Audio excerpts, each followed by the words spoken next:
Now this is the box lot that you've been waiting for. Remember in the previous video we were talking about the modern centrepins, which are the Wilsons, the Baileys, you know these guys, these famous anglers that we have. And if we look at how far we've come with centrepin reels, most people think because we have a titanium reel, we have a high spec alloy large arbor reel with check and clicker. It's something new on the market. This is probably one of my favourite wooden reels that we bought in recently. This is a beautiful thing, isn't it? This is made by David Slater, who was apprenticed to Hardy, worked with Hardy, taught a guy called Walter Dingley to make reels. He then left Hardy, and between the 1880s period and 1917 period, Slater set up in his own in Newark, specialising in wooden reels. In Newark, Nottinghamshire, and he developed what's called a patent combination reel, which is a full line guide on a wooden rail that recesses into the faceplate, so there's no line wrap or tangle inside it. But what is amazing about this we're having to play with, we pop the drum in a second and you give that a spin. It goes and goes and goes. Yeah, 130 years old. And the wood is? It'll be mahogany. Mahogany. Yeah, it'll be a well-seasoned mahogany with turned bone handles on it. Absolutely, come in a range of sizes. Oh, the handles, even the handles when you look at them are magnificent, aren't they? Yep. And so this would have been constructed for fishing a river like the Trent, obviously. Yep, his factory was on the Trent. If you looked out, the factory was actually on the Trent, on Trent Bridge. He's just an absolute master with wood. How come it doesn't swell? I mean, that's what everybody would expect. Yeah, they do. Sadly, that was the demise of the wooden reel. The very simple one, which we got one here, I mean, this has got the wrong nut on it, as you can see. It does have a check. This is later. The construction's a little bit heavier, a little bit more sort of, a bit rougher, if you like. Still got a check on it. It'll still spin. But if we left this out all night and it started to get cold and it rained, one of the two pieces would warp at a different speed than the other piece. So what happens is then it starts to bind, and that was the death of the wooden reel. Wood was cheap compared to brass. You had to cast brass, you can turn wood on a small lathe. So it was popular in terms of volume, especially in the north, where there wasn't the wealth there was down south. The workmanship of this is extraordinary, isn't it? Beautiful. He was a true reel builder. So why has this lasted so well? I mean, has it just been not used or looked after very well? No, I think it's been used. I mean, it's got knocks and chips around the foot. You can tell it's got wear to it, hasn't it? To use your phrase, it's got a life history, this, but it's been looked after. If they drop and break, you can repair them. Okay, not very well, but you can repair them and it will still work. But I would love to actually fish with this. Well, why don't we? On the next session down at the Y, why don't we take this with a cane rod and compare it with your titanium reel and one of the Thomas Turtle rods, and then have a look at it and say, have we actually come that far?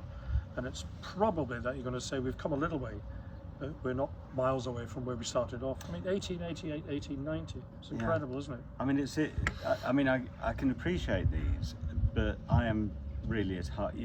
You know, you are the collector, and at heart, all I think about is fishing, really, and I'm never going to know a tenth as much as you. And I think just a reel like this, I just think to actually, again, we go back to sustainability, we go back to history, we just think about the late Victorian period, and I think to fish with this and catch a barbel on this, the reel would sing, wouldn't it? It would. You'd probably lose your fingers.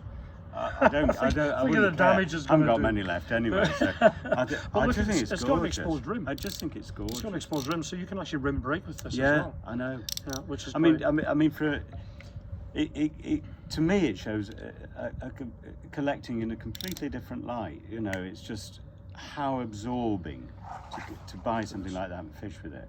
This goes into our traditional market where you put it on the shelf, you take it off.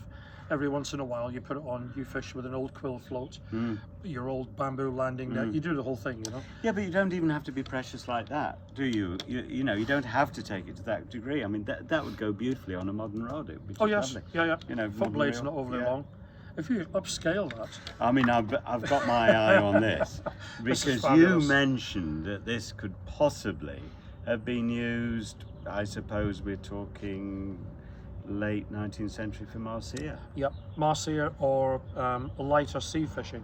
Yeah. You may use it from a boat, you may cast it from the rocks that appear. It's got a relatively small foot on it, so it will fit virtually any rod. But do you remember on this one we spoke about the guide? The guide is recessed underneath the faceplate. If you look at that, it's the same principle.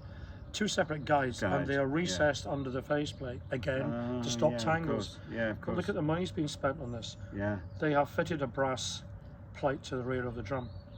If we take the drum off, inside of the back plate, there is another brass plate. And what that means is there is no twist. So no matter where you fish this, whether it's raining, sunshine, whatever, the reel is going to stay and run smooth, which is important. These, when they bind, will snap the line and break the fish off. These will not. See, this is hugely important because obviously, if anybody doesn't know what we're talking about with Mahseer, I mean, the huge Asian carp barbel species that go to £100 plus. And of course, out there, I suppose, the temperatures immense, or fishing for them in the monsoon, those sandy beaches that you catch Mahseer from, you would need something like this, which is almost indestructible, just to cope with situations like that. You're right. This one's Farlow's name across the back of it. They're actually made by a company called Heatons in Birmingham. So we come back to the Midlands area again for the wood makers. Birmingham, Redditch and Newark were far more important than Alnwick at the beginning. Alnwick actually had their reels made by David Slater to start with. Oh, that's interesting. So that was, I found that really across the interesting. country was the major production centre for this type of reel. Because Alnwick didn't start up anyway till the 1880s. That's right. I mean, they were making knives and forks way, prior to that. So reels this are very age, the age of this is? This would be around 1900 now. So there is a slight progression from a simple Nottingham to a Nottingham with some brass on it, and then eventually when aluminium became cheap enough to use for reels, it was around Victorian times, it was really expensive. So as aluminium started to show its face, the reels became lighter. They still didn't warp. They corroded, but they didn't warp. Brass will tarnish, but it won't corrode quite so easily. I mean, this must have been a very expensive item. Then. Yeah. I mean, it is the sort of reel that somebody who had the money to go out to get a Mahseer fish would be able to afford, but it wasn't for your normal man. Mahseer fishing was generally those who had gone abroad in the military. Exactly. They have the military cases, the tackle, the names on it, the majors, and there's often great histories attached to this. Sadly, this one doesn't have initials and a name on it, and that's half the fun is researching them. But what a super piece. It is gorgeous. Again, turned up in England. It could have turned up anywhere and again, in the the sort of taking that back out to India and going to fish the Cowrie with that and catching a £70 Mahseer on it. Yeah, we like all of these. This one's in stock at the moment, guys, if you're still on there. So you can log on and buy it from us.